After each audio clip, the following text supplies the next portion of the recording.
Assalamualaikum warahmatullahi wabarakatuh. Perkenalkan, nama saya Novel Azhar Saputra dari kelompok 6 mata kuliah Auditing 2 kelas akuntansi E 2018. Di sini kelompok kami akan memaparkan sedikit materi tentang audit siklus akuisisi dan pembayaran yang di dalamnya terdapat pengujian pengendalian, pengujian substantif atas transaksi, dan hutang usaha.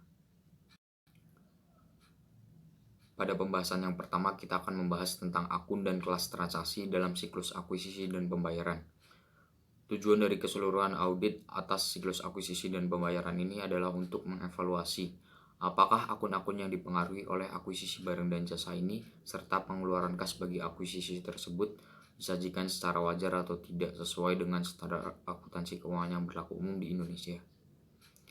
Akun serta kelas transaksi dalam siklus akuisisi dan pembayaran ini terletak dalam SA 805 lampiran 1 referensi paragraf A3 tentang unsur tertentu akun atau pos dalam laporan keuangan. Selanjutnya kita akan sedikit membahas tentang SA 805 yang berkaitan dengan audit siklus akuisisi dan pembayaran ini. Pengertiannya yaitu laporan keuangan tunggal atau unsur akun pos tertentu dalam laporan keuangan yang mana mungkin disusun sesuai dengan kerangka umum atau standar khusus. Tujuan dari auditor sendiri adalah untuk mengarahkan secara tepat pertimbangan khusus yang relevan dengan penerimaan perikatan, perencanaan, dan pelaksanaan perikatan tersebut. Perumusan opini dan pelaporan atas keuangan tunggal atau unsur akun tertentu dalam suatu laporan keuangan. Terdapat 3 kelas transaksi yang dimasukkan dalam siklus akuisisi dan pembayaran ini. Yang pertama terdapat akuisisi barang dan jasa, yang kedua terdapat pengeluaran kas, yang ketiga terdapat retur dan diskon pembelian serta pengurangan pembelian. Selanjutnya saya akan menyebutkan 10 akun khusus yang terlibat dalam siklus akuisisi dan pembayaran yang ditunjukkan oleh akun T. Yang pertama ada akun kas di bank, yang kedua akun utang usaha, yang ketiga akun pembelian bahan baku, yang keempat akun retur pengurangan pembelian, yang kelima akun diskon pembelian, yang keenam akun properti pabrik dan peralatan, yang ketujuh akun beban dibayar di muka, yang kedelapan akun pengendali beban manufaktur. Dalam akun beban pengendali ada akun pembantu, yaitu misal pajak, perlengkapan, ongkos angkut masuk, dan lain sebagainya. Yang kesembilan ada akun pengendali beban penjualan, yang terdapat akun pembantu seperti komisi, beban penjualan, beban pengiriman, dan lain sebagainya. Dan yang terakhir akun pengendalian beban administrasi, yang terdapat akun pembantu seperti perlengkapan, akun biaya audit, biaya hukum, dan lain sebagainya. Selanjutnya kita akan membahas fungsi bisnis dalam siklus akuisisi dan pembayaran serta dokumen dan catatan yang terkait. Siklus akuisisi dan pembayaran ini melibatkan keputusan dan proses yang diperlukan untuk memperoleh suatu barang dan jasa serta guna mengoperasikan suatu bisnis. Siklus ini umumnya dimulai dengan pembuatan permintaan pembelian oleh karyawan yang berwenang yang memerlukan barang dan jasa tersebut dan berakhir dengan pembayaran utang usaha. Seorang auditor harus memperoleh suatu tingkat pengetahuan yang memadai dan luas tentang bisnis agar mampu mengevaluasi kecukupan dan kelengkapan asumsi yang signifikan yang dibutuhkan untuk menyusun informasi laporan keuangan yang perspektif. Hal ini terdapat dalam SPA 3400 nomor 13-16. Selanjutnya di dalam fungsi bisnis dalam siklus akuisisi dan pembayaran serta dokumen dan catatan yang terkait, terdapat 2 hal penting, yaitu yang pertama memproses pesanan pembelian dan yang kedua menerima barang dan jasa. Di sini saya akan menjelaskan yang pertama, yaitu memproses pesanan pembelian. Terdapat 2 subbab lagi. Yang pertama ada permintaan pembelian atau purchase requisition, yang kedua terdapat pesanan pembelian atau purchase order. Yang pertama permintaan pembelian. Hal ini digunakan untuk meminta barang dan jasa oleh karyawan yang berwenang, dapat berupa permintaan akuisisi seperti atas bahan oleh seorang mandor atau supervisor ruangan penyimpanan, perbaikan luar ruangan oleh personil kantor atau pabrik. Dan yang kedua terdapat pesanan pembelian atau purchase order. Dokumen yang digunakan untuk memesan barang dan jasa oleh vendor. Pesanan tersebut mencakup deskripsi, kuantitas, dan informasi terkait mengenai barang dan jasa yang ingin dibeli oleh perusahaan dan seringkali digunakan untuk menunjukkan otorisasi akuisisi. Dan yang kedua yaitu menerima barang dan jasa, di mana sebagian besar perusahaan mulai mengakui akuisisi dan kewajiban terkait pada catatannya. Jika barang telah diterima, pengendalian yang memadai akan mewajibkan dilakukannya pemeriksaan atas deskripsi, kuantitas, kedatangan yang tepat waktu, dan kondisinya. Terdapat laporan penerimaan atau receiving report, yaitu suatu kertas atau dokumen elektronik yang dibuat pada saat barang diterima, seperti deskripsi barang tadi, kuantitas barang yang diterima, tanggal barang diterima, dan data lainnya dari barang tersebut. Selanjutnya akan dijelaskan oleh teman saya. Selanjutnya, saya akan melanjutkan fungsi bisnis dalam siklus serta dokumen dan catatan yang terkait. Nah, yang kedua ada menerima barang dan jasa. Penerimaan barang dan jasa dari vendor untuk sebagian besar perusahaan mulai mengakui akuisisi dan kewajiban terkait pada catatannya. Jika barang telah diterima, pengendalian akan mewajibkan dilakukannya pemeriksaan. Nah, kemudian di dalamnya terdapat laporan penerimaan. Laporan ini merupakan dokumen atau kertas yang dibuat pada saat penerimaan barang, seperti deskripsi barang, kuantitas yang diterima, tanggal penerimaan, dan data lainnya. Selanjutnya, yang ketiga terdapat mengakui kewajiban. Pengakuan kewajiban di sini memerlukan pencatatan yang tepat waktu dan akurat. Terdapat 8 dokumen dan catatan. Nah, yang pertama yaitu faktur vendor. Faktur vendor adalah dokumen yang diterima dari vendor yang menunjukkan jumlah terutang atas suatu akuisisi. Faktur tersebut menunjukkan deskripsi dan kuantitas barang serta jasa yang diterima, harga, syarat diskon tunai, tanggal penagihan, dan total jumlahnya. Nah, yang kedua ada memo debit. Memo debit di sini adalah dokumen yang diterima dari vendor juga yang menunjukkan pengurangan jumlah yang terutang kepada vendor akibat retur barang. Nah, yang ketiga yaitu adalah voucher.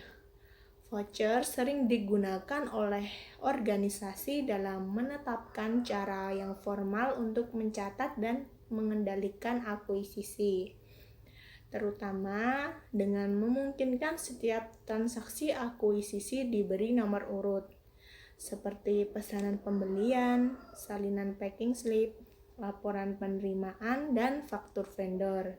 Nah, yang keempat ada file transaksi akuisisi. File transaksi akuisisi adalah file yang dibuat oleh komputer yang meliputi semua transaksi akuisisi yang diproses oleh sistem akuntansi selama suatu periode. Nah, yang kelima ada jurnal akuisisi atau leasing. Nah, jurnal akuisisi ini sering disebut dengan jurnal pembelian. Jurnal tersebut mengidentifikasi apakah akuisisi dilakukan secara tunai atau dengan utang usaha. Yang keenam, ada file induk utang usaha. Nah, file ini mencatat transaksi akuisisi, pengeluaran kas, serta retur dan pengurangan akuisisi untuk setiap vendor. Nah, total setiap saldo akun dalam file ini itu sama dengan total saldo utang usaha dalam buku besar umum. Nah, yang ketujuh ada neraca saldo utang usaha. Neraca ini mencantumkan jumlah yang terutang kepada setiap vendor atau faktur atau voucher pada suatu titik waktu.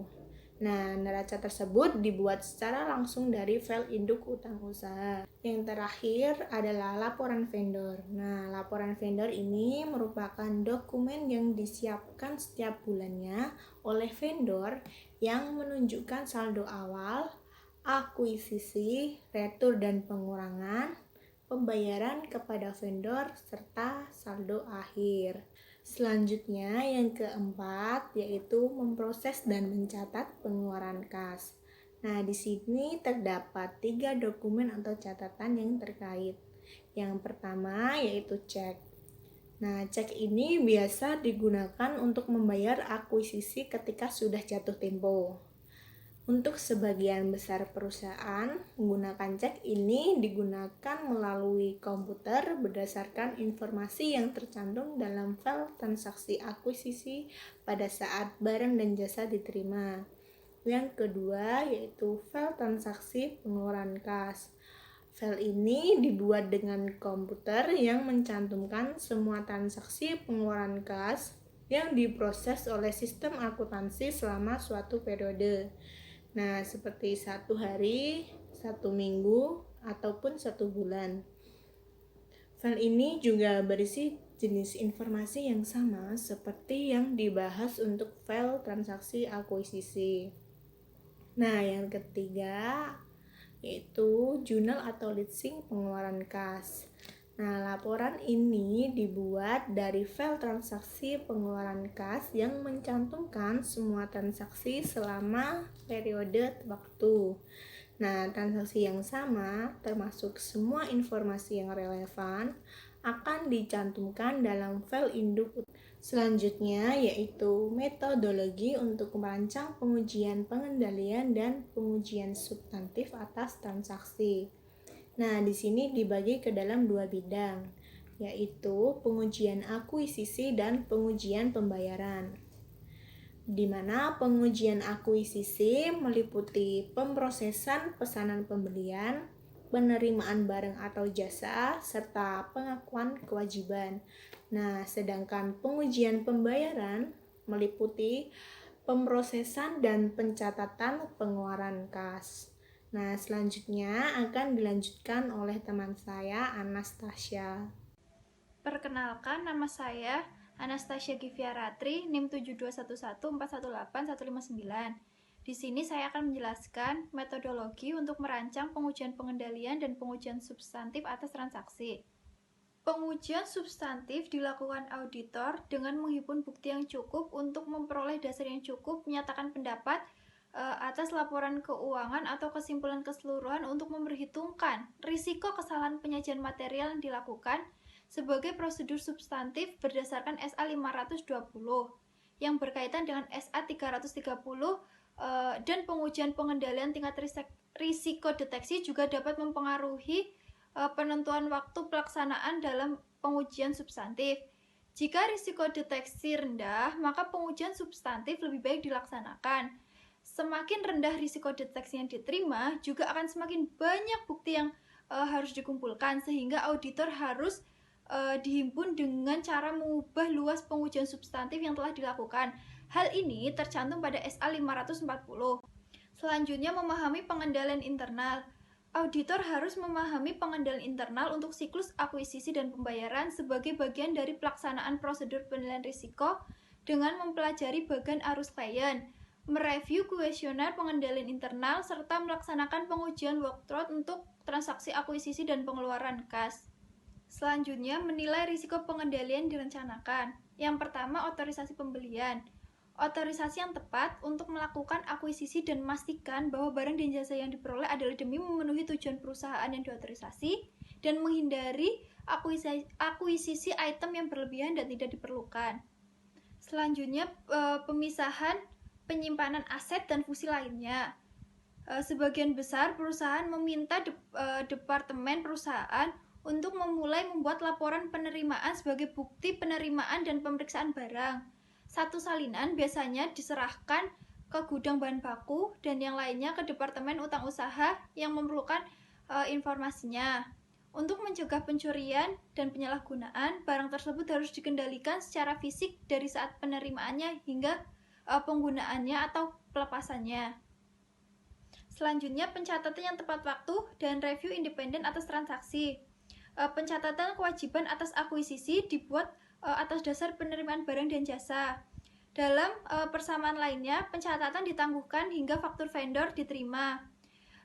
Dalam kedua kasus, Departemen Utang Usaha umumnya bertanggung jawab untuk memverifikasi kelayakan akuisisi. Hal ini dilakukan dengan membandingkan rincian pada pesanan pembelian, laporan penerimaan, dan faktur vendor untuk menentukan bahwa deskripsi, harga, kualitas, serta syarat maupun ongkos angkut yang ada dalam faktur sudah benar. Pada umumnya, Departemen Utang Usaha juga memverifikasi perkalian, voting, dan distribusi akun. Selanjutnya, otorisasi pembayaran. Pengendalian yang paling penting terhadap pengeluaran kas, termasuk yang pertama penandatanganan cek oleh individu yang memiliki wewenang yang tepat. Yang kedua, pemisahan tanggung jawab untuk menandatangani cek dan melaksanakan fungsi utang usaha. Yang ketiga, pemeriksaan yang cermat atas dokumen pendukung oleh si penandatanganan cek pada saat cek ditandatangani. Selanjutnya, menentukan luas pengujian pengendalian. Jika ingin mengandalkan pengendalian untuk mendukung penilaian risiko pengendalian pendahuluan di bawah maksimum, auditor harus melaksanakan pengujian pengendalian untuk memperoleh bukti bahwa pengendalian telah beroperasi secara efektif. Setelah efektivitas operasi pengendalian ditingkatkan dan didukung oleh pengujian pengendalian tambahan, auditor akan mampu mengurangi pengujian substantif. Jika klien adalah sebuah perusahaan publik, auditor harus mendokumentasikan dan menguji pengendalian secara memadai untuk menerbitkan pendapat mengenai pengendalian internal terhadap laporan keuangan. Merancang pengujian pengendalian dan pengujian substantif atas transaksi untuk akuisisi. Yang pertama, akuisisi yang dicatat adalah untuk barang dan jasa yang diterima yang konsisten dengan kepentingan utama klien atau keterjadian. Jika auditor yakin bahwa pengendalian sudah memadai untuk tujuan ini, pengujian atas transaksi yang tidak benar dan transaksi yang dicatat padahal sebenarnya tidak ada dapat dikurangi secara drastis. Pengendalian yang memadai akan mencegah pencatatan akuisisi yang sebenarnya tidak ada cara tidak disengaja, terutama pencatatan akuisisi ganda. Yang kedua, akuisisi yang telah dicatat atau kelengkapan. Kelalaian untuk mencatat akuisisi barang dan jasa yang diterima akan mengurang sajikan saldo utang usaha dan semakin menghasilkan lebih saji laba bersih serta ekuitas pemilik. Karena itu, auditor mempertimbangkan tujuan ini sebagai tujuan yang penting untuk akuisisi. Dalam beberapa audit, mungkin sulit untuk melakukan pengujian atas rincian saldo guna menentukan apakah transaksi yang ada belum dicatat, sehingga auditor harus mengandalkan pengendalian dan pengujian substantif atas transaksi untuk tujuan ini. Yang ketiga, akuisisi telah dicatat secara akurat atau keakuratan. Luas pengujian atas rincian saldo terhadap banyak akun neraca dan beban tergantung pada evaluasi atas keefektifan pengendalian internal terhadap keakuratan transaksi akuisisi yang dicatat. Yang terakhir adalah akuisisi telah diklasifikasikan dengan benar atau klasifikasi. Pengujian atas rincian saldo setiap akun tertentu dapat dikurangi jika auditor yakin bahwa pengendalian internal sudah memadai untuk memberikan kepastian yang layak menyangkut klasifikasi yang benar dalam jurnal akuisisi.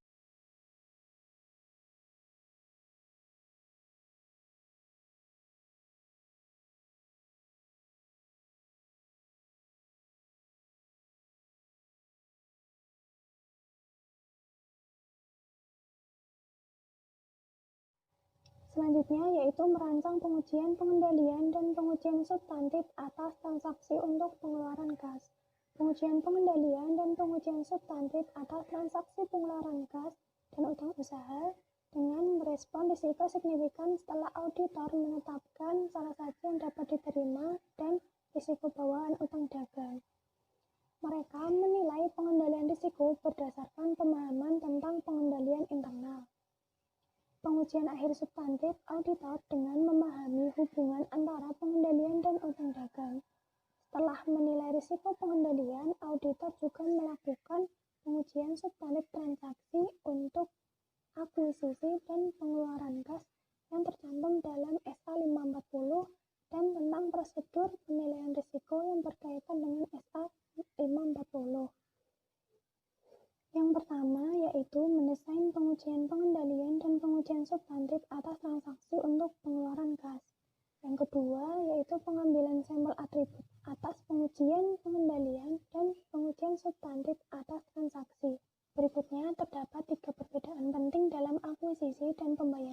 jika dibandingkan dengan siklus lainnya, yaitu yang pertama, terdapat sejumlah besar akun yang terlihat termasuk akun laporan laba rugi dan neraca. Yang kedua, biasanya siklus untuk transaksi membutuhkan penilaian seperti dalam biaya sewa guna usaha dan biaya konstruksi. Yang ketiga, yaitu jumlah nilai uang setiap transaksi dalam siklus mencakup rentang yang luas. Selanjutnya adalah metodologi untuk merancang pengujian dan rincian saldo utang usaha. Karena semua transaksi dalam siklus akuisisi dan pembayaran umumnya mengalir melalui utang usaha, akun ini penting bagi audit atas siklus akuisisi dan pembayaran. Utang usaha adalah kewajiban yang belum dibayar dan barang dan jasa yang diterima dalam peristiwa bisnis yang biasa. Utang usaha harus dibedakan dari kewajiban akrual dan kewajiban berbunga. Kewajiban akan dianggap utang usaha hanya jika total kewajiban itu diketahui dan terhutang pada tanggal neraca. Jika kewajiban mencakup pembayaran bunga, hal tersebut harus dicatat sebagai wajib bayar. Utang kontrak, utang hipotek, dan utang obligasi. Metodologi yang pertama yaitu mengidentifikasi risiko bisnis klien yang mempengaruhi utang usaha. Tahap 1. Fokus yang diberikan banyak perusahaan pada perbaikan aktivitas manajemen mata rantai suplainya telah menimbulkan banyak perubahan dalam rancangan sistem yang digunakan untuk mengawali serta mencatat aktivitas akuisisi dan pembayaran. Auditor harus memahami sifat perubahan sistem tersebut untuk mengidentifikasi apakah risiko bisnis klien dan pengendalian manajemen yang terkait mempengaruhi kemungkinan salah satu yang material dalam utang usaha. Metodologi yang kedua yaitu menetapkan salah satu yang dapat ditoleransi dan menilai risiko inheren. Tahap 1. Seperti halnya piutang usaha, utang usaha seringkali saldonya berjumlah besar dan terdiri dari sejumlah besar saldo vendor serta relatif mahal untuk mengaudit akun tersebut. Karena alasan itu, auditor umumnya menetapkan salah satu yang dapat ditoleransi yang relatif tinggi untuk utang usaha. Auditor sering menilai risiko inheren sebagai sedang atau tinggi. Mereka peduli dengan tujuan audit yang berkaitan dengan saldo bisa batas dan kelengkapan karena berpotensi menimbulkan kurang saji saldo akun. Metodologi yang ketiga yaitu menilai risiko pengendalian dan merancang serta melaksanakan pengujian pengendalian dan pengujian substantif atas transaksi, tahap 1 dan 2. Setelah menetapkan salah saji yang dapat ditoleransi dan risiko inheren, auditor menilai risiko pengendalian berdasarkan pemahaman terhadap pengendalian internal. Metodologi yang keempat yaitu merancang dan melaksanakan prosedur analitis, tahap 3. Tujuan audit atas utang usaha secara keseluruhan adalah untuk menentukan apakah saldo utang usaha telah dinyatakan secara wajar dan diungkapkan secara layak. Nilai realisasi tidak dapat diterapkan pada kewajiban. Penekanan yang penting dalam audit atas kewajiban dan aktiva ketika memverifikasi aktiva, auditor menekankan lebih saji melalui verifikasi dengan konfirmasi, pemeriksaan fisik, dan pemeriksaan dokumen pendukung. Auditor tidak boleh mengabaikan kemungkinan aktiva mengalami kurang saji, karena lebih saji ekuitas pemilik dapat terjadi baik dari lebih saji aktiva atau kurang saji kewajiban. Merupakan hal yang alami bagi akuntan publik untuk menekankan kedua salah saji tersebut. Berikutnya yaitu reliabilitas bukti. Dalam informasi yang digunakan sebagai bukti audit sebagai informasi yang tepat dan akurat, terdapat relevansi dan keandalan yang diperoleh dari prosedur audit yang dilakukan selama pelaksanaan audit yang tercantum dalam SA 500. Yang pertama, perbedaan antara faktor vendor dan laporan vendor auditor. Harus membedakan antara faktor vendor dengan laporan vendor dalam melakukan verifikasi jumlah yang dinyatakan dalam vendor tersebut. Laporan vendor lebih baik dalam melakukan verifikasi utang dagang karena memasukkan saldo akhir. Faktor vendor lebih baik dalam melakukan verifikasi transaksi satu persatu dan faktor tersebut menunjukkan perincian pembelian. Yang yang kedua yaitu perbedaan antara faktur vendor, laporan vendor, dan konfirmasi.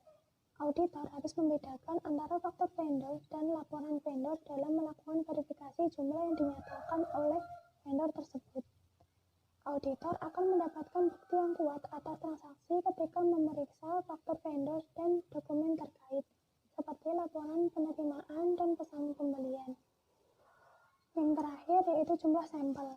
Pembahasan mengenai pengujian perincian saldo utang dagang memberikan penekanan pada prosedur audit tertentu yang dilakukan, dokumen dan catatan yang diperiksa dan waktu pengujian.